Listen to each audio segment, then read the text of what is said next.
এই প্রার্থনা তার কাছে আমাদের এই একটা প্রার্থনা, মানে আমরা সপ্তাহে রবিবার রাতে আসি, ভোরবেলায় 8টা-9টার দিকে দোকান গুটিয়ে বাড়ি চলে যায়।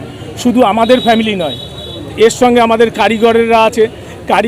একটা দোকানদারে যদি 10-12টা করে কারিগরের ফ্যামিলি থাকে, তারও তো কতগুলো হয়। একটা কারিগরের ফ্যামিলিতে যদি 4 জন থাকে, 10টা কারিগরের পিছনে 40 জন। এইবার তারপরে একটা দোকানের পরে 10টা কারিগর, তাদের ফ্যামিলি আছে, তাহলে পরে সবাই তো না খেয়ে মরবে। তাহলে পরে এখন আমরা দীর্ঘদিন ধরে 30 থেকে 35 বছর ধরে বসে আসি। এখন তো আমরা তো অন্য কাজ শিখিনি যে অন্য কাজ করব। তাহলে পরে মাননীয় মুখ্যমন্ত্রীর কাছে আমাদের একটাই আবেদন বা করজোড়ে প্রার্থনা, আমাদের সময়সীমাটা বেঁধে দিন।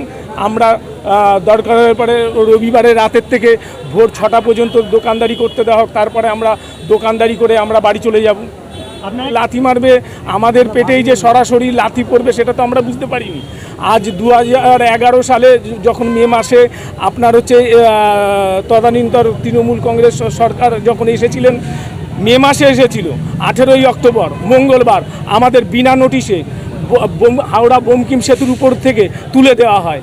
সেই তুলে দেওয়ার পরে কয়েক হাজার ব্যবসায়ী, মানে আজকের 1 লাখের উপরে ফ্যামিলি নষ্ট হয়ে যায়।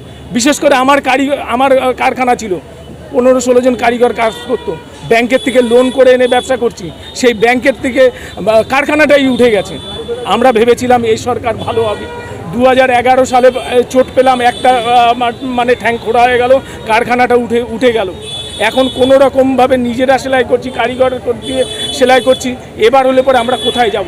আত্মহত্যার পথ ছাড়া বিকল্প নেই। আজকে আমি নাই আত্মহত্যা করে মরে গেলাম, ব্যাস ঠিক হয়ে গেল, আমাদের ফ্যামিলিটার কী অবস্থা হবে আপনি বলুন? প্রত্যেকেরই কম বেশি লোন আছে, ব্যাংকের লোন আছে। তারপরে আমাদের উপরে এখন এই বয়সে কোথায় যাব? 50-52 বছর হয়ে গেল, ছেলের বয়স 7-8 বছর। বলুন, আমার নাম শ্রীকৃষ্ণ কুণ্ডু, আমি হাবড়া থেকে এসেছি।